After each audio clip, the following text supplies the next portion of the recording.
story begins with Los Angeles Police Department's officer Jake Hoyt, who is applied to the narcotics division. He sees it as a good way to get promoted quickly and become a detective. For his evaluation, he is placed under the guidance of an experienced but unpredictable narcotics officer, Detective Alonzo Harris. From the very start, it becomes clear to Hoyt that Alonzo does not like following protocols. Their day begins with a sting operation, where they catch some college students buying cannabis from an informant. After confiscating the drugs from them, Alonzo pushes Jake to smoke it. He tells Jack that to be a good anti-drug cop, he must understand and even love drugs. Jake refuses at first for ethical reasons, saying he joined the police to stop drug crimes, not to use them, but Alonzo becomes aggressive by his reaction. He hits the brakes hard, stopping the car in the middle of the road. He calls Jack weak and even pulls out a gun and forces Jake to take a puff. So, after some inner struggle, Jack finally gives in. Since Jack has never smoked before, he coughs a lot. Alonzo stays calm and tells Jack to keep going and be strong. Car horns blare as Alonzo's car blocks the road, but he doesn't care. Instead, he casually pulls out his gun and points it at the driver who won't stop beeping. To make Alonzo pleased, Jack continues smoking. Alonzo finally gets satisfied and starts the car again, moving from there. After some time, Jack starts feeling dizzy. He remembers that he once smoked marijuana in high school, but he never mentioned that in his job application. Then Alonzo tells Jack that the cannabis was laced with phencyclidine. Jack gets furious and shocked as he remembers that today he has a drug test, and phencyclidine will definitely show up in a urine test. But Alonzo reminds Jack that no one forced him to take the drug. It was his own decision. Jack never thought his first day on the job would also be the day his dream ends. While Jake is still high from the drug, they visit Roger, a retired narcotics officer. Roger is a trusted informant of Alonzo, a member of the Russian gang. They have been working together for many years and have built a strong, close-knit partnership. The visit seems casual, with the three of them chatting about how Alonzo's views about the world have changed over time. At one point, he talks about a problem Alonzo had during a recent trip to Las Vegas, hinting that Alonzo may be in serious trouble. When Roger sees Jack in a dizzy and confused state, he immediately understands what happened. He knows that Alonzo must have forced Jack to use drugs. Roger decides to lighten the mood with a joke, but Jack does not like the joke and reacts in a serious way. Roger sees a reflection of young Alonzo in Jack, full of passion and strong ideals. Before leaving, Alonzo casually asks Roger about his future plans. Roger explains that he plans to work for one more year, save a little more money, and then retire. After this, Alonzo and Jake head back out on patrol. As they drive, Jake spots something happening in a nearby alley. Two drug addicts are attacking a young girl. Before the car even stops fully, Jack, still affected by phencyclidine, opens the door and rushes out. Meanwhile, Alonzo tries to stop him. Jake runs across the busy road, holding his gun, disturbing the whole traffic. He finally reaches the crime scene and manages to take down both attackers quickly. Alonzo watches him from some distance and lets him handle it alone. After the fight, he calmly walks over to him. The girl begins crying and shouting at the criminals, warning them that someone in her family is part of a gang and they will pay for what happened. Alonzo tells her to calm down and leave for home. Jack wants to take her to the police station to file a report, but Alonzo shows no interest. After the girl leaves, Alonzo searches the criminals and takes some cash and drugs. He slams one criminal against a fence, pulls out a dagger, and scares him for fun. Jack feels uncomfortable but stays quiet. Alonzo then pulls a gun, insults the criminal further, and walks off cursing him. Meanwhile, Jake finds the girl's wallet on the ground and picks it up. Alonzo uses the moment to give Jake another lesson. He tells him that focusing on small crimes like this is pointless for someone in the narcotics division. To give Jack a taste of real police work, Alonzo takes him to a rough neighborhood. As planned, Jack pretends to be an addict to lure out a dealer. A man in a wheelchair named Blue spots Alonzo and quickly tries to escape. Jack catches him and finds a hidden gun, but there are no drugs. Alonzo then uses a pencil to make Blue vomit, revealing the swallowed drugs. Fearing a long prison sentence, Blue gives up information about his associate, Kevin Sandman Miller, who is currently in prison. After hearing the name, Alonzo tells Jack to release Blue. Jack disagrees with Alonzo's unlawful tactics, but he still respects the way Alonzo always manages to stay in control. Alonzo contacts someone and takes more information about Sandman. After that, Alonzo and Jack head to Sandman's house. Jack, now visibly confused but still following orders, is astonished to learn they will use a fake search warrant to get inside. Jack keeps Sandman's wife and young nephew in one room while Alonzo searches the house. Once they're done, Sandman's wife realizes that Alonzo has stolen $40,000 from her home. She screams for help, alerting nearby gang members. Gunfire erupts as Alonzo and Jack run back to their car. Alonzo returns fire into the streets, while Jack, frightened, struggles to start the car and drive them away. Once they escape, Jack furiously scolds Alonzo for being so reckless. He says shooting in a residential area and stealing money, these actions aren't acceptable. He realizes that working under Alonzo might get him into serious trouble. Alonzo defends his actions by claiming he is doing more good this way than by following the protocols.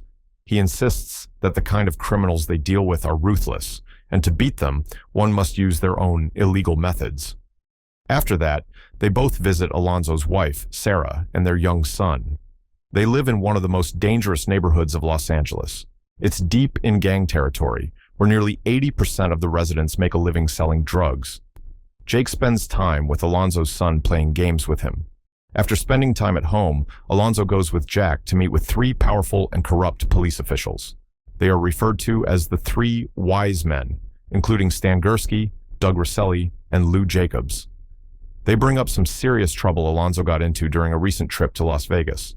They suggest Alonzo leave the town to avoid consequences. Alonzo insists everything is under control and shares his plan with them. Later, Alonzo and Jack join 4 other narcotics officers to arrest a drug dealer listed in that warrant. But the surprise comes when the location turns out to be Roger's house, the same retired officer they visited earlier. It turns out that Roger is now selling drugs for income. They enter Roger's house, where they dig up over $4 million of drug money hidden under the floorboards. Alonzo plans to report $2 million as evidence and divide the rest, $2 million, among them. Jack refuses to take any money, but Alonzo reminds him that his involvement alone already makes him guilty. After that, Alonzo pressures Jack to shoot Roger, promising him a permanent spot in the narcotics division. But Jake doesn't agree, and Alonzo shoots Roger himself. At that moment, it becomes clear to Jack that the other officers are also corrupt and support Alonzo's plan. Alonzo announces they will cover up the killing by making it look like Roger refused to cooperate. Jake refuses to take part in their illegal operation. Alonzo mocks him and makes threats about how the media would report Jack's death if something happened during the operation. When Jake grabs Alonzo's shotgun in self-defense, a tense standoff begins between him and the other officers. To push Jake into cooperating, Alonzo brings up the cannabis laced with phencyclidine that Jake was forced to smoke earlier. He tells Jake that he could easily falsify a test result and make it seem like Jake was using drugs on duty. Jake, realizing that everything happening now was planned from the start, feels trapped. With no other way out, Jack silently accepts his fate. Worried for both his life and his job, he finally gives in and agrees to help cover up Roger's murder. Back in the car, Jack tells Alonzo he wants to leave the narcotics division. He doesn't want to be part of this corrupt team anymore. He thinks it's better to go back to being a regular cop, writing tickets and handling small cases, than to stay in this corrupted unit. Alonzo tries to convince him, telling Jack that being scared in the beginning is normal. But over time, they learn to accept how things really work. Alonzo believes they are heroes because they took down the city's worst drug dealer and thinks justice is served, however not in the usual way. Alonzo explains that his subordinates don't have leadership qualities. That's why he treats Jake like a son. He brings him to his wife Sarah's house and even introduces him to important underworld bosses. He claims he values Jack and wants to train him to be his successor. Later that evening, Alonzo takes Jake to the home of Smiley, a member of the Sereno gang, under the excuse of running an errand. Alonzo steps away to use the bathroom, leaving Jake with Smiley and other gang members. Jake is visibly uncomfortable but joins them in a game while waiting. During the game, Smiley reveals the full story behind Alonzo's problems in Las Vegas. Alonzo had killed a man who turned out to be a high-ranking member of the Russian mafia. Now, Alonzo must pay the Russians $1 million by midnight or face death. Jake quickly realizes that the entire day, including all the dangerous tasks and stolen money, was orchestrated by Alonzo just to gather enough cash to save his own life. Suddenly, Jake realizes and understands Alonzo has left him behind on purpose. Alonzo has paid Smiley to kill Jake, removing the last witness to his crimes. Jake fights back, but is soon overpowered. The gang drags him to the bathroom to be executed. As they prepare to kill him, one of the gang members searches Jake's pockets and finds the wallet belonging to the girl Jake had saved earlier. The mood suddenly changes. The gang, now curious, questions Jake about where he got the wallet. Jake explains how he had stopped two men from assaulting the girl earlier in the day. The gang confirms the story with Smiley's cousin, who turns out to be the girl Jake rescued. Satisfied and touched by Jake's actions, Smiley lets him go, respecting Jake for his honesty and bravery. Jake heads straight to Sarah's house, where Alonzo is staying. He arrives to arrest him, but Alonzo resists, and a violent gunfight breaks out. The fight becomes more intense and soon moves outside, continuing in the middle of the street where everyone can see it. Jake eventually gains the upper hand and subdues Alonzo. The noise draws attention, and soon the entire neighborhood gathers to watch what's happening. Desperate, Alonzo tries to manipulate the crowd by offering money to anyone who would kill Jake. But instead of stepping in, the spectators stay silent, showing they have no respect left for Alonzo. They see Jake as a good cop, standing up against a man who has misused his power for personal gain. Jake and Alonzo face off one last time, a final clash between two very different ways of seeing the world. The crowd makes their choice clear by refusing to help Alonzo. One man even points a gun at Alonzo, giving Jake the chance to walk away safely with the money. Jake plans to use it as evidence of Alonzo's crimes. Alonzo, now humiliated and out of time, yells threats at the crowd, but no one takes him seriously anymore. His power, his control, and his influence have completely vanished. Jake leaves from there, taking the money with him. Later, Alonzo attempts to flee Los Angeles through the airport, but before he can get away, the Russian mafia intercepts his car. In a swift and brutal attack, they ambush him and shoot his car with bullets, killing him on the spot. On the other hand, Jake finally returns home. As he comes out of his car and enters through his door, the TV plays a breaking news report announcing Alonzo's death.